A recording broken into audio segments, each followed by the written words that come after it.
জিজ্ঞাসা করবে যে হায় রে, এই মুসলমানদের দেশে যদি নারীদের নিয়ে কিছু কথা বলতে হয়, কিছু আবদার করতে হয়, কিছু দাবি জানাইতে হয়, সেটা আমরা পর্দাসীন মা বোনরা বলবো, আমাদের আইন বাস্তবায়ন করতে হবে। আর কোথার থেকে একজন ভিনদেশী এই নারী নামক কলঙ্ক, সে আমার মুসলমান দেশে, মুসলমানের ইসলামের দেশকে কলঙ্কিত করার জন্য তারা এই মুসলমান দেশকে মেয়েদেরকে পতিতা বানানোর জন্য চেষ্টা চালাইতেছে। আমার বন্ধুরা, আমার এই মহিলাগুলো, আমার মনে হয় এদের পিছনে অনেক বড় বাটপার লুচ্চা বদমাইশরা এদের পিছনে আছে।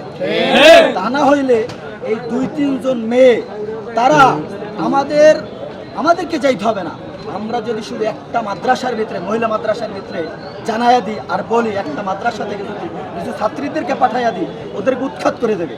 কিন্তু ভাইরা আমার, বন্ধুরা আমার, তারা আমাদের দেশে যারা বর্তমানে সরকারের স্থানে বসেছে তাদের পর্যন্ত এই বক্তব্যগুলো পেশ করছে।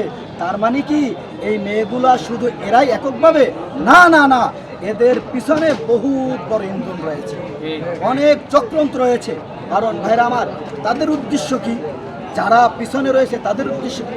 একটা কথা খেয়াল রাখবেন, যত বাংলাদেশের শিয়াল আছে, শিকল চেনেন কিনা, যে মুরগি খায়, এই শিয়ালগুলো চায় কি যে প্রতিটা বাড়ির মালিক এই মুরগিগুলোরে ছাইরা দিবে। ছাইরা দিলে কি হবে? এক একটা মুরগিকে আমরা ধরবো আর এক একটা মুরগিকে আমরা খাবো।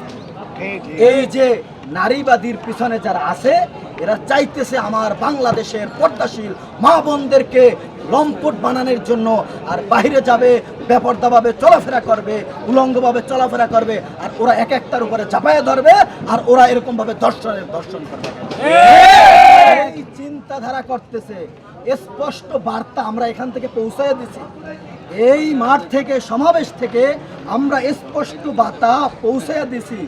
যদি এই আইন বাস্তবায়ন হয়, খোদার কসম একবার, খোদার কসম 2 বার, খোদার কসম কেটে বলি, এই আইন যদি বাংলাদেশের ভিতরে পাশ হয়, প্রতিটা মাদ্রাসা থেকে, মসজিদ থেকে জিহাদ করার জন্য, যুদ্ধ করার জন্য আমরা প্রস্তুত।